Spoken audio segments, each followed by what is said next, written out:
우리 다 같이 창세기 3장 15절에 있는 말씀을 보겠습니다. 오늘의 주제는 언약입니다. 창세기 3장 15절입니다. 크게 읽어주세요. 네. 언약.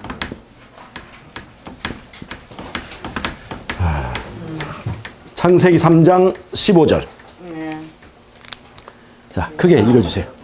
내가 너로 여자와 원수가 되게 하고 너의 후손도 여자의 후손과 원수가 되게 하리니 여자의 후손은 내 머리를 상하게 할 것이요 너는 그의 발꿈치를 상하게 할 것이니라 하시고. 예, 이 창세기 3장 15절은 에덴 동산에서 쫓겨나게 된 인간에게 하나님께서 구원을 약속하신 이 복음입니다. 구원자. 그 복음의 핵심은 뭐냐면 구원자를 보내주겠다. 아멘. 메시아를 보내주겠다. 그게 바로 여자의 후손, 약속하신 씨입니다. 씨를 약속하는 거예요. 이 씨를 약속한 이 말씀이 아브라함에게 창세기 15장에서 아브라함에게 너에게 하나의 후손이 하나의 씨가 이제 주어질 텐데 그 씨를 통해서 이스라엘이라는 나라를 이루게 하겠고 너에게 약속된 땅을 주겠다. 그렇게 이제 발전하게 됩니다. 여러분, 지금 에덴 동산을 잃어버린 아담과 하와, 즉 인간에게 하나님께서 지금 구원을 약속하시는 거예요. 즉 에덴 동산을 잃어버린 사람들에게 구원이라는 의미는 에덴 동산으로 다시 돌아가는 거예요. 자, 이스라엘 백성에게 이 언약의 의미, 하나님을 믿는 백성에게 언약의 의미, 또 아담과 하와에게 언약의 의미는 뭐냐면 약속의 땅으로 돌아가는 겁니다. 약속의 땅으로, 즉 에덴으로 돌아가는 거예요. 에덴으로 돌아가도록 누구를 보내주시냐면 여자의 후손을 보내주시는 거예요. 씨를 보내주는 것입니다. 씨. 자, 왜 그것이 필요한가를 보겠습니다. 자, 에덴 동산, 약속의 땅. 이게 하나님의 나라입니다. 하나님이 통치하시는 하나님의 나라예요. 이 하나님의 나라에 인간이 존재할 수 있는 조건은 뭐냐면 순종을 조건으로 이 에덴 동산에 거할 수가 있는 것입니다. 순종.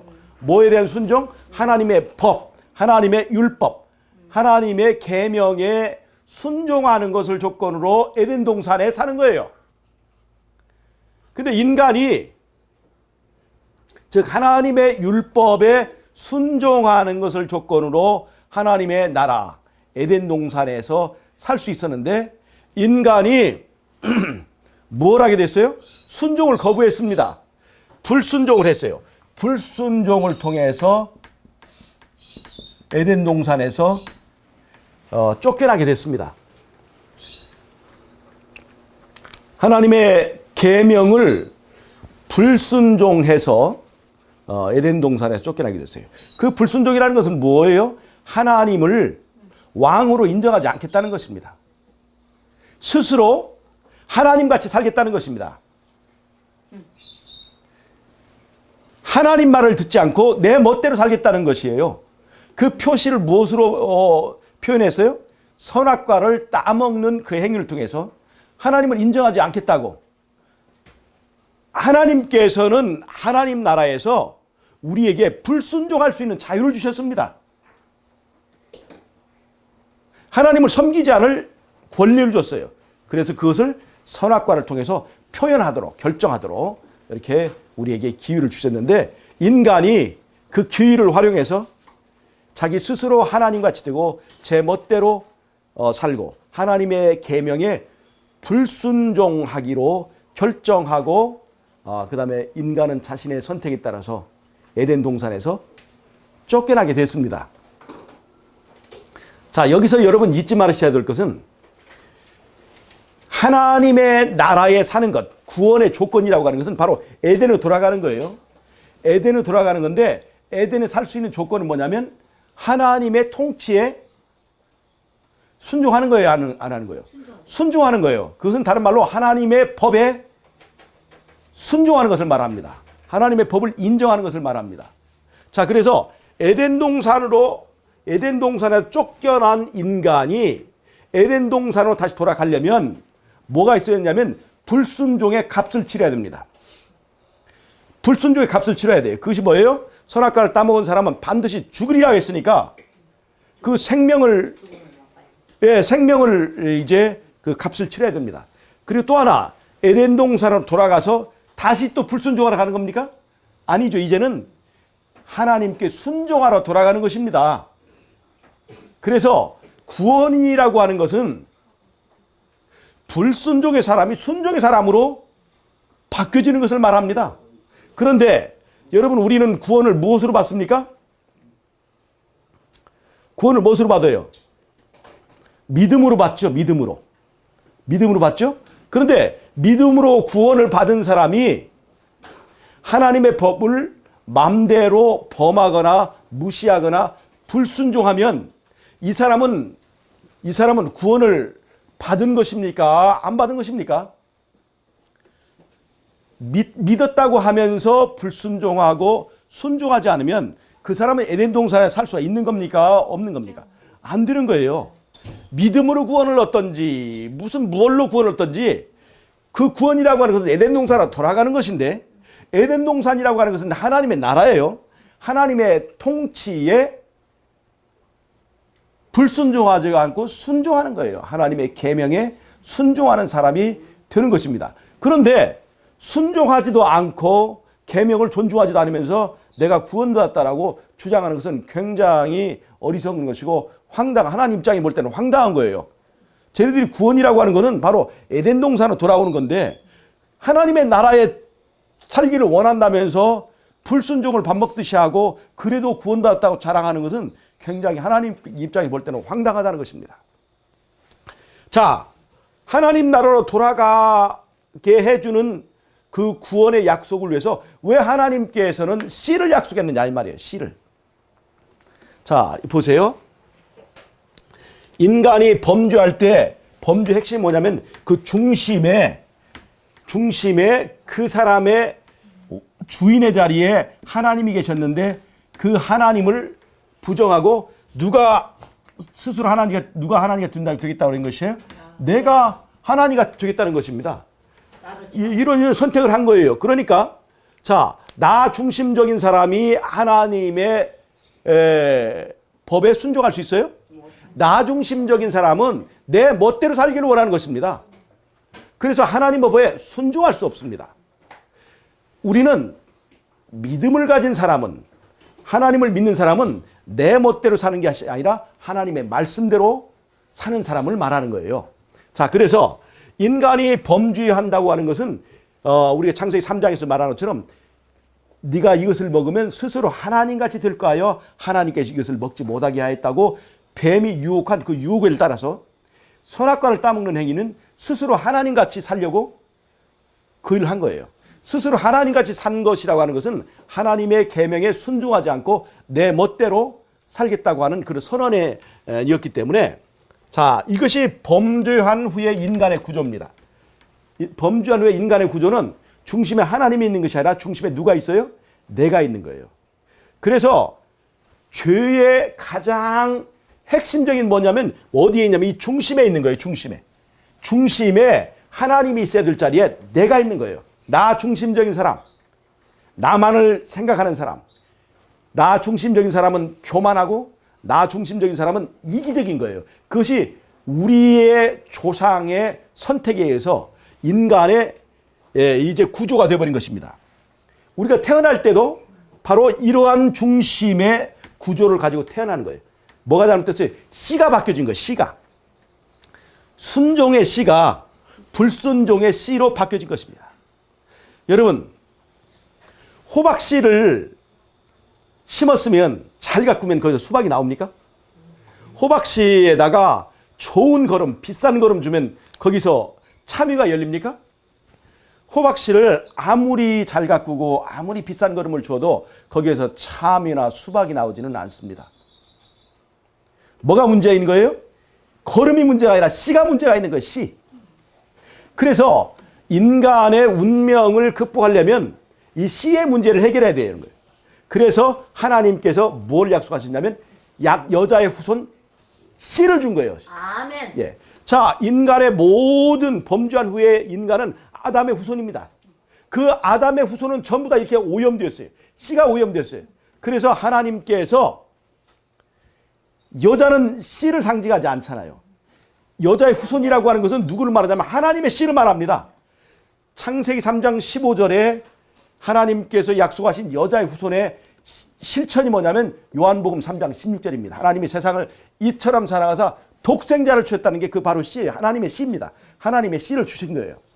그러니까 여자의 후손이란 말은 다른 말로 하면 이 세상 남자로부터 얻은 씨가 아니라 하나님의 씨를 말합니다. 자, 하나님의 씨를 약속한 것이 바로 창세기 3장 15절이에요.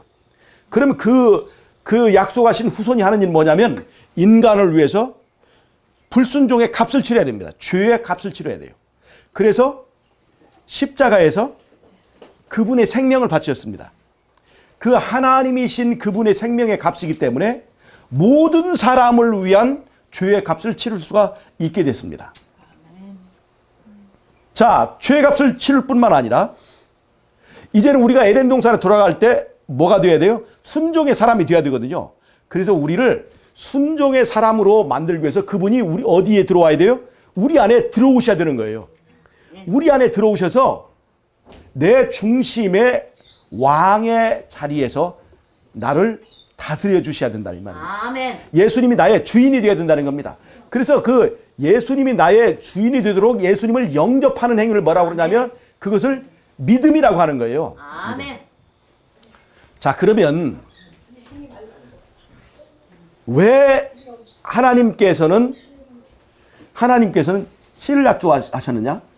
인간이 이제 씨가 바뀌어진 다음에는 불순종의 씨를 가지고 있는 사람이 아무리 노력해도 순종할 수 있어요, 없어요? 순종할 수가 없는 거예요. 나 중심적인 사람이 내 멋대로 사는 씨를 가진 사람이 절대로 하나님 말씀에 순종할 수 없기 때문에 이 사람이 구원을 받으려면 씨를 바꿔야 되고 또 그 불순종의 값을 치러야 되는데 그 모든 일을 이루실 역할을 가지고 그 미션을 가지고 예수님께서 이 땅에 오신 거예요. 하나님의 씨가 주어진 것입니다. 그러니까 그 씨가 소중해 안 소중해요. 이 씨가 없으면 나를 바꿀 수가 없는 거예요.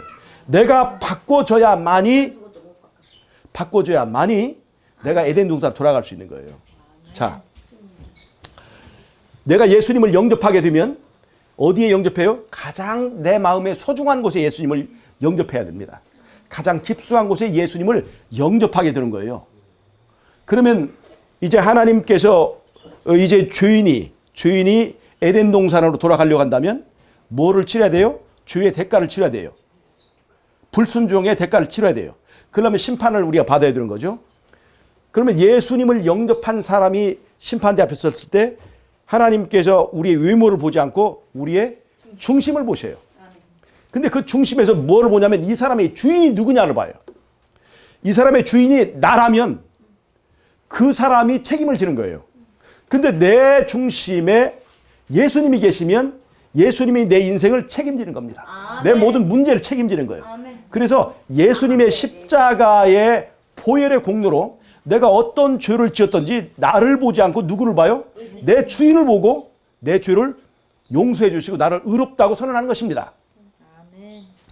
예수님의 십자가는 우리의 죄값을 간신히 치르는 정도가 아니라 치르고도 남는 값이기 때문에 우리가 넉넉하게 구원을 얻는 거예요.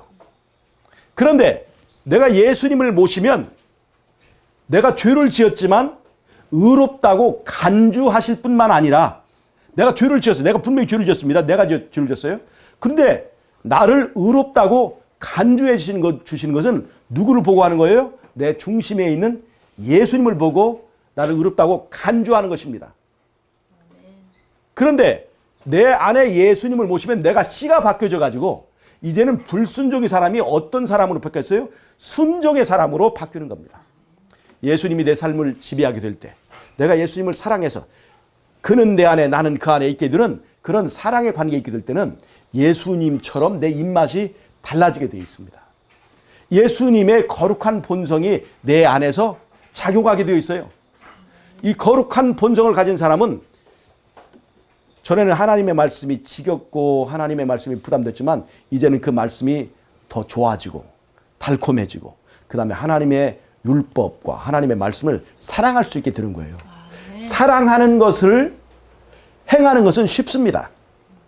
그래서 예수님을 영접한 사람은 전에는 불순종했지만 이제는 순종하는 것이 쉬워요, 안 쉬워요? 순종의 씨를 받았기 때문에 그런 거예요. 순종의 씨를. 순종의 사람이 되었기 때문에 우리가 순종하게 되는 거예요. 그래서 창세기 3장 15절에서는 우리의 문제가 어디에 있어요? 바깥에 있는 것이 아니라 마음속에 있는 거예요. 씨를 바꿔야 되는 거예요. 그래서 그 씨의 문제를 해결하면 모든 것이 다 해결이 되기 때문에 씨를 약속한 것입니다. 그래서 우리는 메시아가 필요한 거예요. 자, 그래서 이제 이 언약이 에덴 동산으로 돌아가게 해주겠다고 하는 이 언약이 창세기 3장 15절에 약속이 되었고, 그 다음에 그것이 이제 인간의 이 마지막 종말 때 실현이 되는데 그때까지 시간이 많이 걸리기 때문에 또 실제적으로 그 예수님이 오시려고 하면 시간이 많이 걸리기 때문에 그때까지 그 씨가 어떤 역할을 할 것인가를 보여주기 위하여 아브라함의 자손들을 선택했습니다. 아브라함에게 약속하신 것이 가나안 땅입니다. 가나안 땅이 젖과 꿀이 흐르는 땅이에요. 거기서 하나님의 이 통치하는 나라를 세우실 거예요. 근데 이 가나안 땅은 궁극적인 천국이 아니고 이 가나안 땅은 어디까지 연결되냐면 에덴 동산까지 연결되게 되어 있습니다. 이 가나안 땅에 가서 살게 하기 위하여 하나님께서 약속하신 씨가 창세기 3장 15절에 아브라함에게 약속하신 이삭입니다. 창세기 3장 15절에서 하나님은 아브라함과 언약을 맺습니다. 창세기 15장에서 하나님께서 아브라함에게 씨를 약속해요. 창세기 3장 15절에서 아담에게 여자의 후손을 약속하셨던 것처럼 아브라함에게 씨를 약속합니다.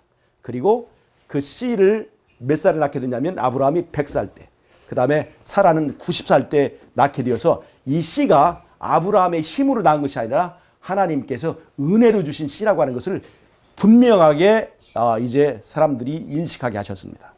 그 이삭은 창세기 3장 15절에서 약속한 여자의 후손이 아니라 그 여자의 후손을 가르쳐주는 표상적인 역할을 하는 사람이었어요. 이삭의 후손이어야만이 그 땅을 얻을 수 있다는 것입니다. 그것이 아브라함과 맺은 언약입니다.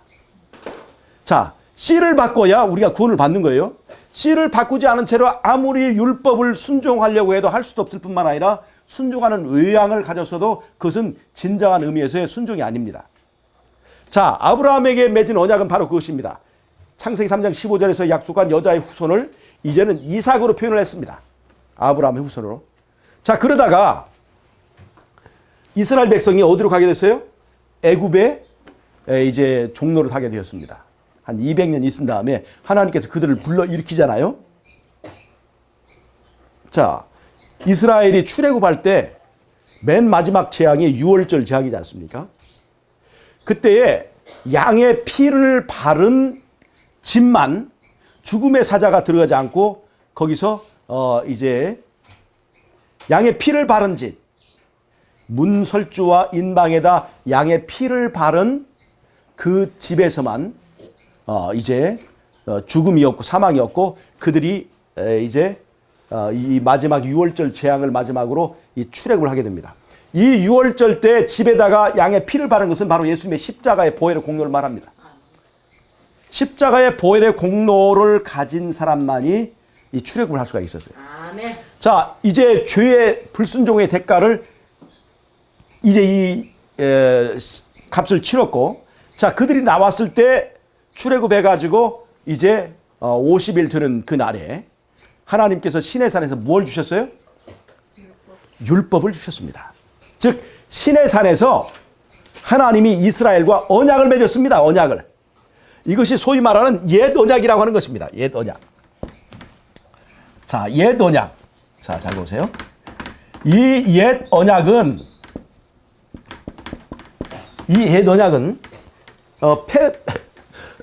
폐지가 됐어요. 현재는. 그런데 이 옛 언약은 뭐냐면 창세기 3장 15절에 여자의 후손을 약속했죠. 그 다음에 아브라함에게는 씨를 약속했죠. 근데 이 옛 언약, 신의 산에서 맺은 언약은 씨를 주신다고 하는 약속이 아니라 계명을 지키면 산다 그랬어요. 계명을 지키면 산다. 여러분, 이 언약의 내용이 좀 달라졌잖아요. 창세기 3장 15절이나 창세기 15장에서 하나님께서 인간과 맺은 언약은 전부 다 씨에 대한 약속이고 씨를 통한 구원인데, 출애굽기 20장에서 맺은 이 언약은 계명을 지키면 살리라 이거예요. 그러니까 내용이 달라졌어요, 안 달라졌어요? 내용이 달라진 거예요. 그래서 이것을 잘 이해를 하지 않으면 왜 이 언약의 내용이 달라졌느냐 하는 얘기가 나와요. 그런데 이것을 잘 봐야 됩니다. 왜 바로 그 아브라함에게 약속하신 것처럼 또 창세기 3장 15절에서 약속하신 것처럼 씨를 통한 구원을 얘기하시면 되는데 왜 계명을 지키면 산다라고 하는 내용으로 이 언약이 이루어졌을까? 여러분, 이스라엘은 한 200년 동안 애굽에서 노예 생활을 했습니다. 그건 죄의 노예 상태를 상징하는 거죠. 여러분, 노예는 은혜로 일하지 않고 공짜로 어떤 그 보상을 받는 그 원리를 이해를 할까요, 못 할까요? 노예는 일하지 않고 밥 먹을 수 있어요, 없어요? 노예는 일하지 않아도 자식처럼, 어떤 사람의 그 친자식처럼, 친자식은 일해도 밥 줘야 안 줘요? 줘죠. 그러나 노예는 일하지 않으면 밥 주지 않습니다. 노예는 일 시키려고 있는 거지 자식이 아니에요. 그래서 일하지 않으면 밥을 먹을 수가 없어요. 그러니까 노예는 일해야 어떤 대가를 받는 그런 시스템에 아주 익숙한 사람들이에요. 이스라엘 백성들이 구원을 받았지만 일하지 않아도 은혜로 얻는 구원을 이해하기가 어려웠습니다. 그래서 출애굽한 이스라엘과 맺은 언약은 계명을 지켜라가 내용이에요. 왜 그런 줄 아세요? 자, 창세기 3장 15절에서는 여자의 후손이 너희를 구원할 것이다. 아브라함에게 주신 약속. 이건 전부 다 자유인, 그들이 노예 상태에 들어가지 않았을 때 하는 것은 전부 다 씨를 바꿔야 된다. 씨를 통한 구원을 얘기하고 있어요. 근데 한 200년 동안 노예 생활을 한 이 민족들과 언약을 맺을 때는 계명을 지켜라, 그러면 살리라. 행위를 강조했습니다. 행위를. 자, 여러분, 계명은 구원받은 사람은 계명을 지켜야 됩니까? 안 지켜야 됩니까? 에덴 동산에는 계명을 지켜야 사는 거예요? 계명을 안 지켜서 사는 겁니까? 에덴 동산은 반드시 계명을 지켜야 됩니다. 율법의 요구를 충족해야 되는 거예요. 그러니까 계명을 지키면 사는 것은 틀린 말이 아닙니다. 계명을 지키면 사는 것, 그건 틀린 말이 아니에요. 그러나 지금 이스라엘 사람들은 뭘 모르냐면 계명을 지키려면 뭐를 바꿔야 된다? 씨를 바꿔야 된다고 하는 것을 모르고 있어요. 자기 자신의 상태를 모르고 있습니다. 계명에 순종하려면 불순종의 씨가 순종의 씨로 씨가 바뀌어지지 않는 이상 절대로 계명을 순종할 수가 없습니다. 율법의 요구를 채울 수가 없어요. 그런데 지금 이 노예들은, 노예라고 하는 것은 이 애굽에서 노예 생활을 했다고 하는 이스라엘 상태는 바로 죄의 노예 상태를 상징하는 겁니다. 죄의 노예 상태에 있는 사람은 어떤 상태냐면 중심에 나가 있는 사람이에요. 죄의 노예 상태에 있는 사람은 중심에 나가 있습니다. 누구를 믿고 사는 사람이에요? 죄인은 누구를 믿습니까? 나를 믿는 거예요. 하나님을 믿지 않습니다. 자신이 하나님같이 하나님 자리에 있기 때문에 우리는 지금 하나님을 믿잖아요.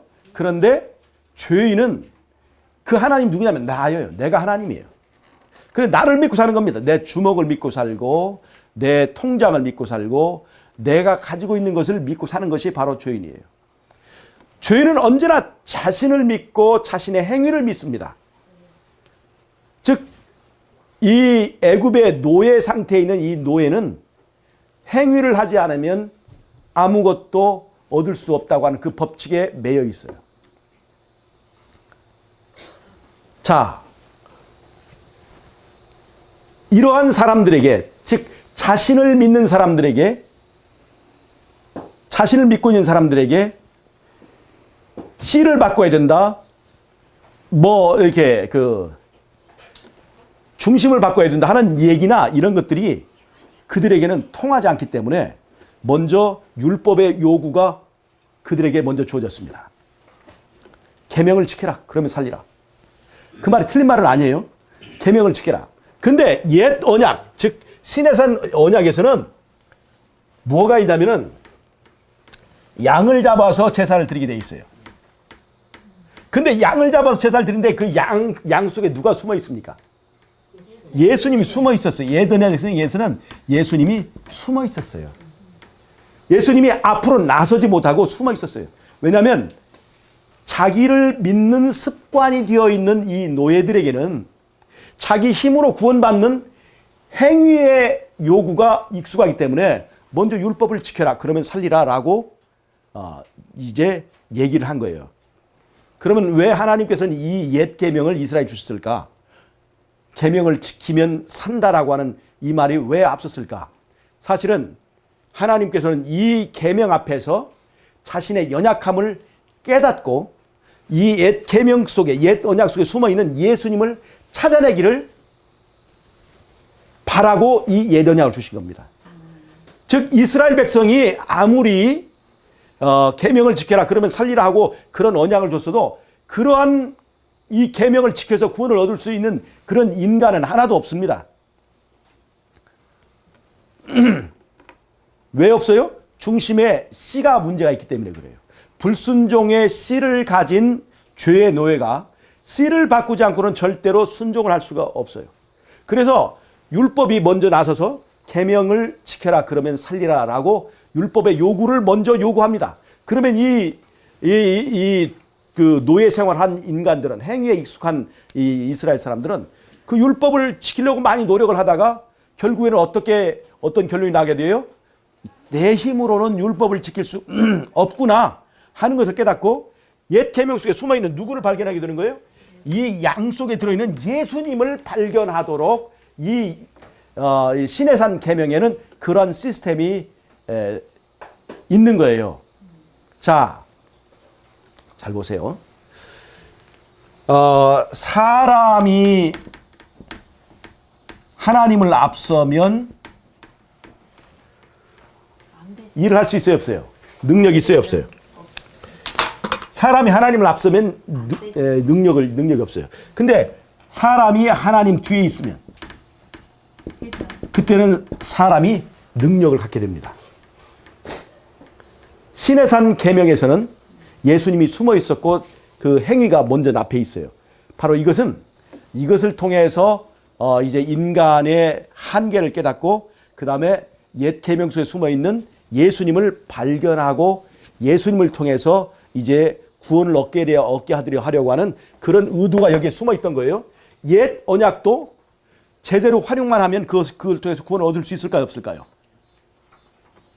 숨어 있는 예수님을 발견하면 바로 그것도 인간이 구원을 얻을 수가 있는 거예요. 자, 그런데 옛 언약에는 예수님이 숨어 있었습니다. 그런데 그 숨어 있던 예수님이 이제 십자가에서 죽으시고 그 숨어 있던 예수님이 정면에 드러나게 되셨죠. 자, 이제 새 언약이 십자가에서 이루어진 거예요. 십자가의 피로 새 언약이 이루어졌어요.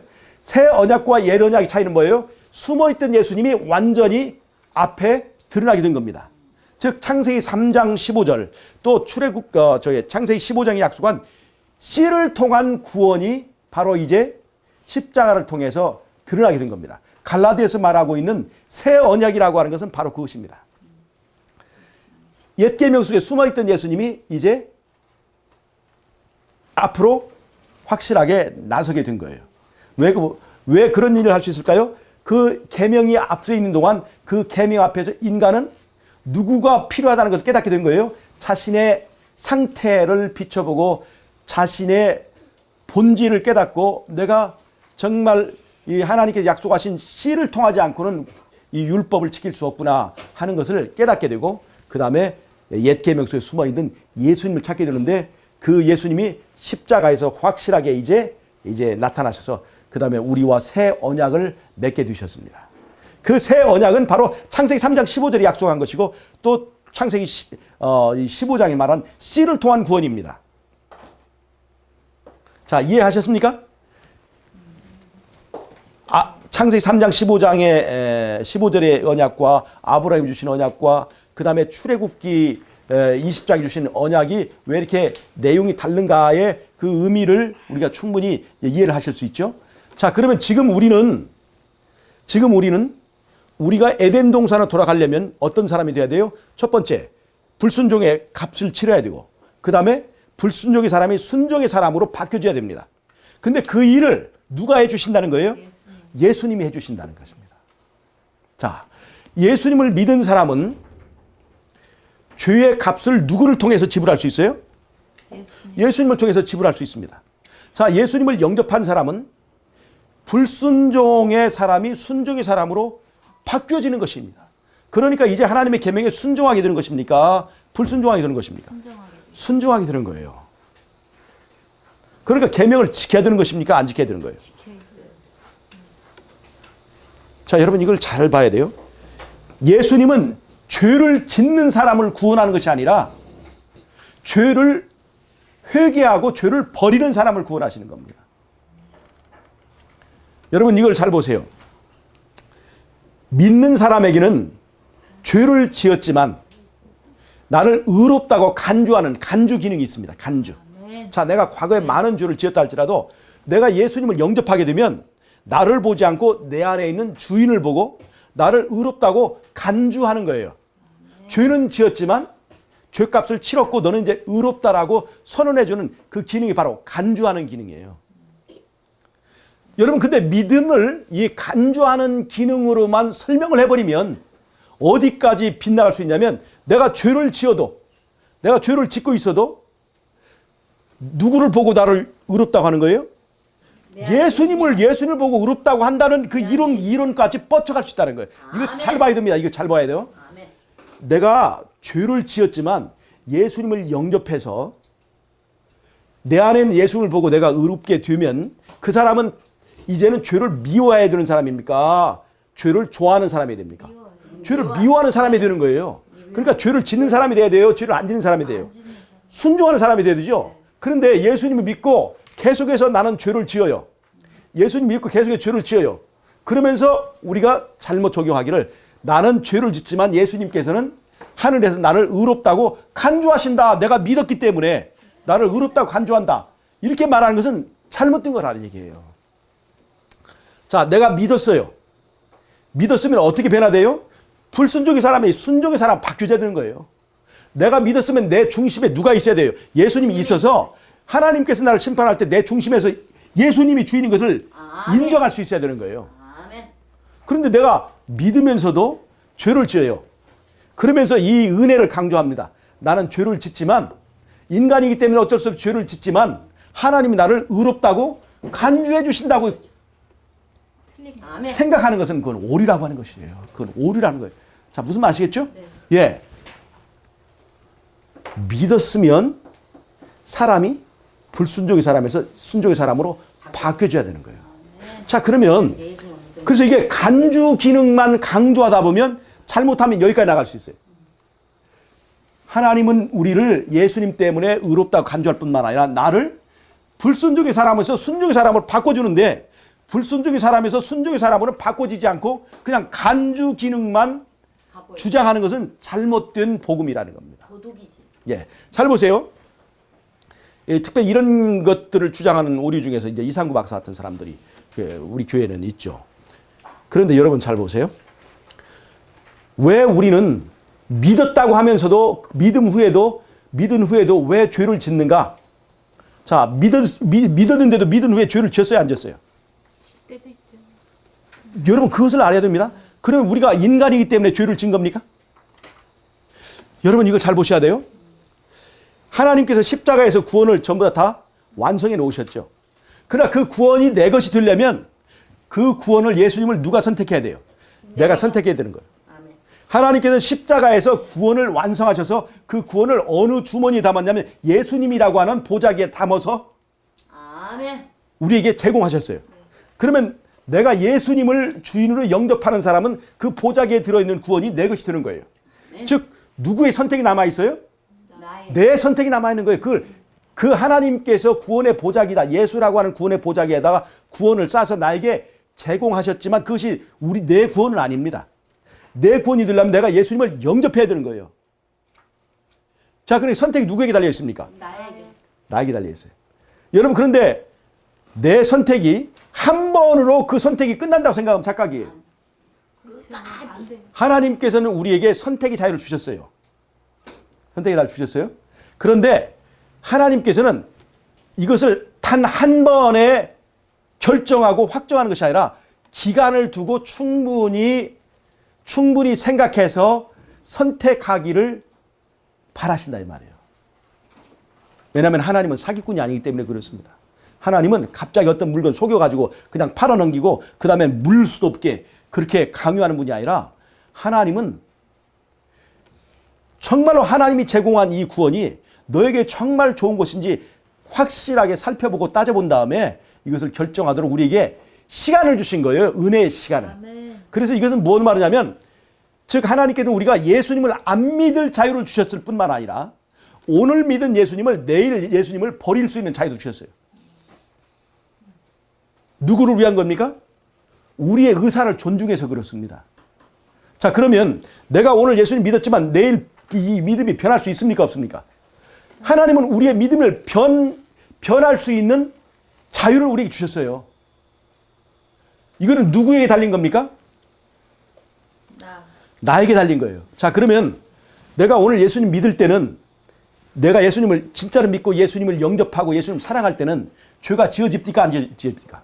안 지어져. 예수님을 정말 사랑하고 정말 말씀을 사랑하고 할 때는 죄가 지려고 해도 안 지어지는 거예요. 그런데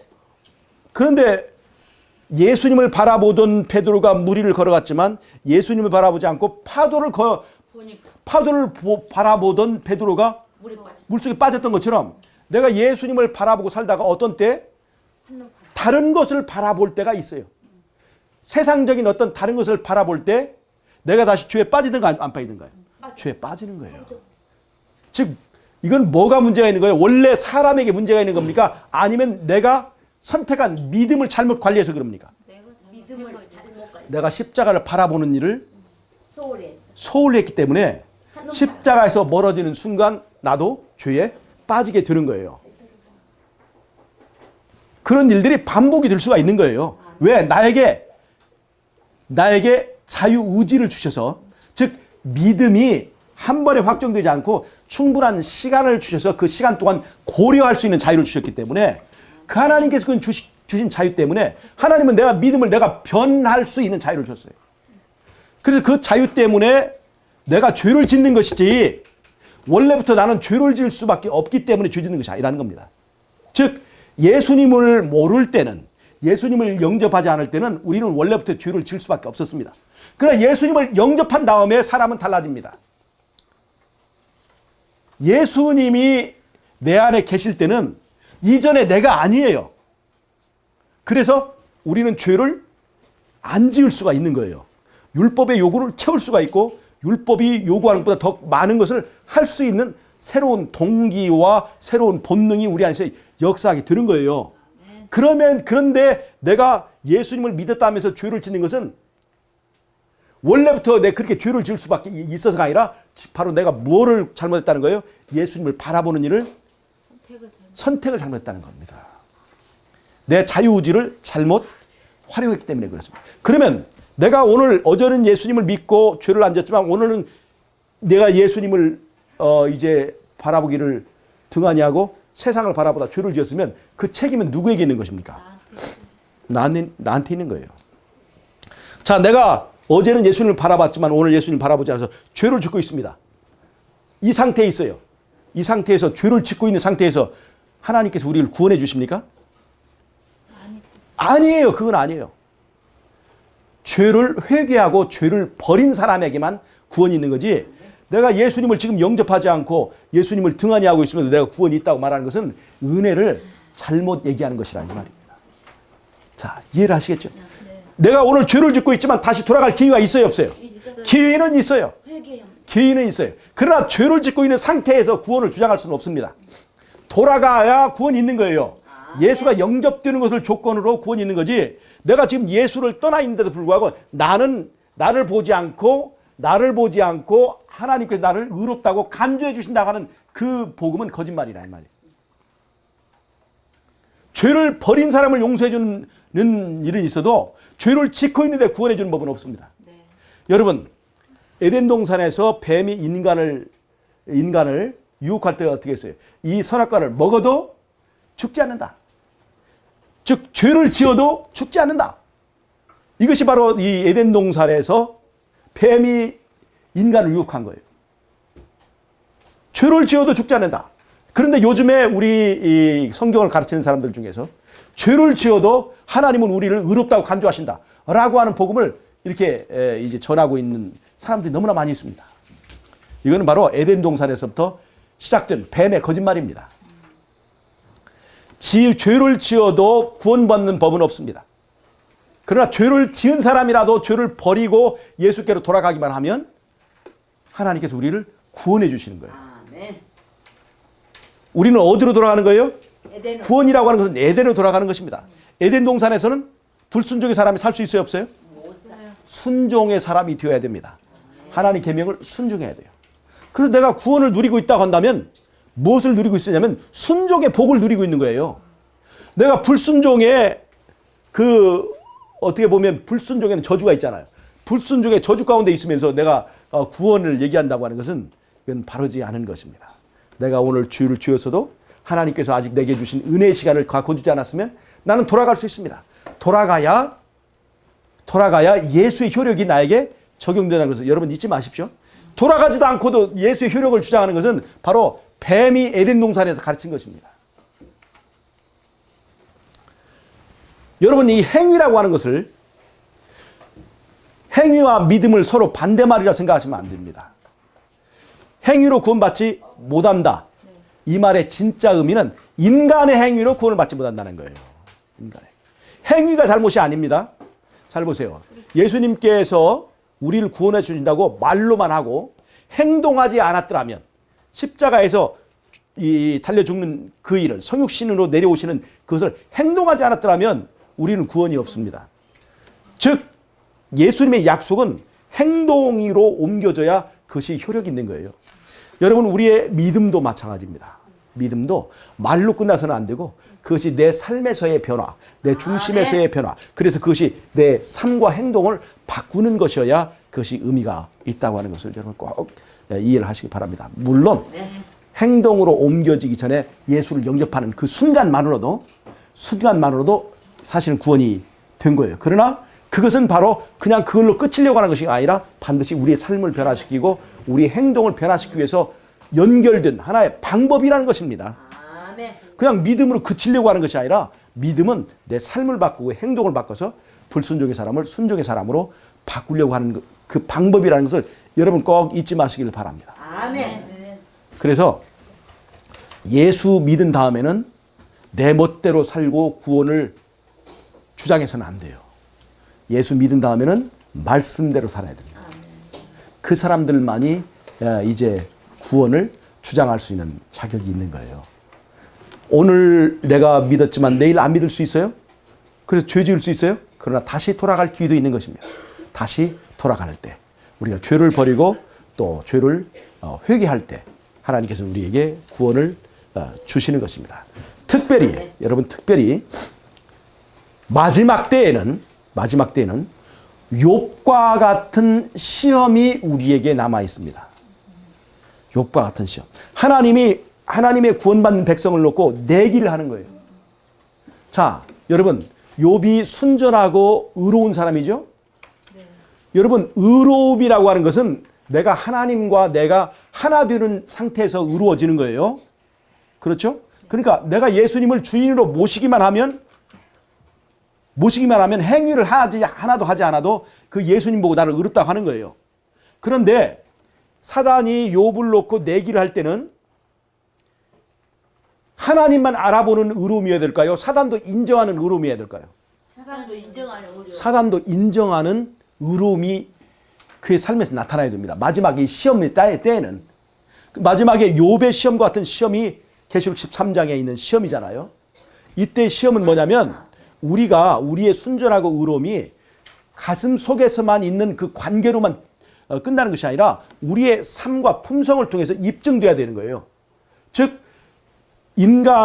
하나님의 백성들이 성도가 예수 믿음을 통해서 의로운 삶을 사는 그것이 입증되어야 이 욥을 두고 하는 내기가 끝나는 것처럼 마지막 때 하나님의 백성들도 누구도 인정할 만큼 의로운 사람이 돼요. 사단도 인정할 만큼 의로운 사람이 되어야 되는 것입니다. 또 이제 이 하나님의 백성들을 핍박하는 사람들조차도 저 사람들은 참으로 흠이 없고 의로운 사람이다라고 하는 것을 인정할 정도로 되어야 이 전쟁이 끝나고 우리는 하나님의 나라에 갈 수 있는 것입니다. 구원에 관한 관점으로 본다면 우리 지성소 안에서 우리의 마음속에서 내가 예수님 영접한 것으로도 충분히 의롭다고 하는 것이지만 마지막 때 이런 시험과 이제 이 대쟁투와의 관계에서는 하나님께서는 하나님의 백성을 통해서 그분의 의로우심을 나타내기는 그 대쟁투에서는 하나님의 백성들의 행동과 삶과 품성을 통해서 흠이 없고 순전하다고 하는 것이 입증되어야 되기 때문에 특별히 마지막 때에는 우리의 행위와 우리의 삶이 변화되는 것이 정말로 중요하다는 것을 여러분 꼭 잊지 마시기 바랍니다. 믿음이라고 하는 것을 나는 죄를 지어도 나를 의롭다고 간주해 주신다라고 하는 그것으로 끝나버리면 절대로 안 된다는 것입니다. 의롭다고 간주하실 뿐만 아니라 불순종의 사람을 순종의 사람으로 바꾸어서 순종할 수 있게 해주신다. 이것이 바로 믿음이라는 걸 여러분 잊지 마시기 바랍니다. 하나님께서는 정말 예수님 우리가 영접해서 예수님이 나의 주인이 되기만 하면 율법이 요구하는 것보다 훨씬 더 많은 것을 넉넉하게 채워서 이기게 해주신다는 것을 믿는 것이 진짜 믿음이라는 것을 여러분들 꼭 이해하시고 믿음의 참된 의미, 그 다음에 이 언약의 이 발전 상황을 꼭 이해하시기 바랍니다. 하나님께서 우리에게 주신 언약의 핵심은 약속하신 씨를 통해서 우리가 구원받는다는 거예요. 근데 약속하신 씨를 통해서 구원받으면 그것을 끝나는 것이 아니라 계명을 지키게 되고 계명의 요구에 충족하게 되어서 옛날 이제 시내산에서 얘기한 대로 계명을 지키면 살리라 하는 것을 충분히 이루게 해준다는 거예요. 그래서 옛 계명도 틀린 것이 없고 창세기 3장에서 에덴 동산 주신 계명도 틀린 것이 없고 언약도 틀린 것이 없고 그 다음에 창세기 15장에서 아브라함이 주신 언약도 틀린 것이 없고 다만 상황에 따라서 이렇게 약간 변형됐을 뿐이라는 것을 여러분 이해하시기를 바랍니다. 예수님을 믿고 영접함으로 우리의 삶에 진정한 변화가 있는 저와 여러분 되시길 바라면서 말씀을 마치겠습니다. 아멘. 자, 기도하고 마치겠습니다. 하나님 우리 아버지, 우리의 중심이 변해야 되고 우리의 씨가 바뀌어서 불순종의 씨가 순종의 씨로 바뀌어야만이 율법에 순종하고 하나님의 말씀대로 사는 사람이 될 수 있기 때문에 우리에게 여자의 후손을 보내주셔서 감사합니다. 하나님이 우리에게 주신 귀한 선물 독생자 예수님을 우리가 귀하게 받아들이고 영접해서 정말로 순종의 사람이 되어서 마지막 때 하나님의 백성으로서의 역할을 잘 할 수 있도록 우리를 축복해 주시기를 예수님의 이름으로 기도하옵나이다.